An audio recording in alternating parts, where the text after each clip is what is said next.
Shaving my head. That was probably the scariest, bravest thing I've ever done, I think. And I've done some I've done some stuff in my life, but that, to me, that was like a real, like, crossroads, you know? It was, I don't know, and I didn't do it, I did it because I had to. It wasn't about helping other people. It was really, like, I needed to just share what I was going through. I was done. And when you were done, you felt like it was liberated.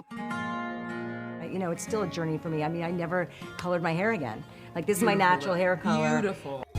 Ricki says her 30-year struggle with hair loss left her feeling suicidal. She believes over-processing and teasing for her 1988 breakout film Hairspray triggered the condition. Yo-yo dieting and stress were contributing factors. It's feathered, not ratted. Whatever you call it, it's a hair don't. Every time I looked in the mirror, you know, when I was going through this and wearing the extensions and, oh, could they see that they were fake? Could they, and it would pull and it would hurt and I'd wear a hat, you know, I mean, just like, it was my inner battle. And I know it seems superficial to people. But the one-time talk show host who just turned 54 is finally learning to give herself some love, especially after the 2017 death of her ex-husband, jewelry designer Christian Evans. I've gone through a lot. I mean, losing my partner, my husband, Christian, to bipolar and suicide.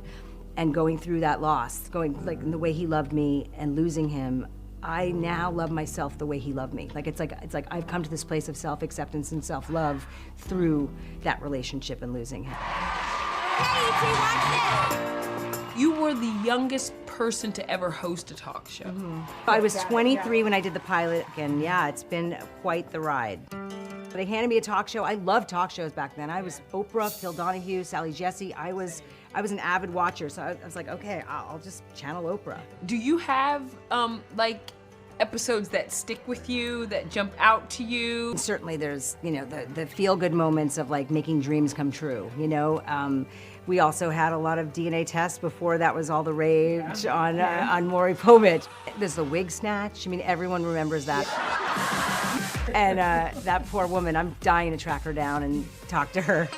Now, Ricki's kind of bringing her talk show back in her new podcast, Raised by Ricki, out now. She's rewatching and reviewing old episodes with guests like her friend Rosie O'Donnell. Her dream guest? Well, that'd be Oprah, of course.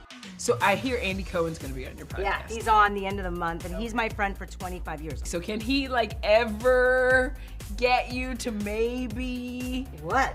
Come on a Housewives franchise. I thought you were gonna make me, like, you want me to be a housewife. No way in hell. Okay, so not a reality show housewife, but the one-time Dancing with the Stars contestant who shares 2 sons with her first husband is a newlywed. Ricki married third husband Ross Birmingham 9 months ago. He is so wonderful. He's so perfect for me. We're so perfect together. And I feel like we, you know, we're both in our 50s and we've both ridden through a lot.